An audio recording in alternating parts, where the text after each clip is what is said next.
트럼프 전 대통령을 겨냥한 총격 테러 직전에 경찰관이 출동까지 했습니다. 하지만 왜 용의자를 막지 못했는지 경호 실패를 둘러싸고 의문이 커지고 있는데요.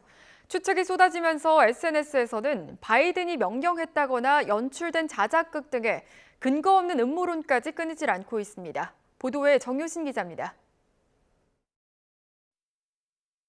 트럼프 전 대통령을 노린 총격 직전, 건물 옥상에 기어 올라가 있는 용의자 토머스 매튜 크룩스의 모습입니다. 100여 미터 떨어진 옥상에서 정조준하는 동안 별다른 제지를 받지 않았습니다. 그런데 총격 직전 당시 목격자 신고를 받고 현장 경찰관이 출동했던 것으로 확인됐습니다. 경찰관이 건거를 위해 지붕에 올라가자 용의자가 총구를 겨눴고 잠시 피한 순간 총격이 시작됐다는 겁니다. When the eye contact was made, my understanding is the shooter turned towards the officer and the officer dropped his grip and fell to the ground at that point. He said that the shooter then started shooting shortly thereafter. BBC 등 외신들은 경호 실패에 대한 의문과 혼란 속에 SNS 등 온라인에 음모론이 밀려오고 있다고 우려했습니다. 실제로 총격 사건 당시 트럼프 전 대통령을 언급한 SNS 양이 평소보다 17배나 늘어났습니다. 대부분 암살 시도를 규탄하고 미국의 단결을 촉구하는 내용이었지만 극단적인 음모론도 적지 않았다는 겁니다. 트럼프 전 대통령 측이 사전에 보안 강화를 요청했지만 거절당했다는 소문이 SNS에서 확산하자 비밀 경호국이 거짓말이라고 반박하기도 했습니다. 극우 진영에선 배후에 중국이나 극자단체가 있다거나 바이든 대통령이 총격을 명령했다는 주장이 나왔습니다.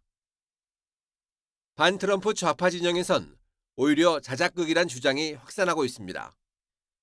소셜미디어 X에선 가짜 암살이나 연출된 총격이라는 해시태그가 유포되고 있습니다. 피격 직후 피를 흘리면서도 주먹을 불끈 들어 올리는 역사에 남을 사진 구도가 지나치게 완벽하다는 겁니다.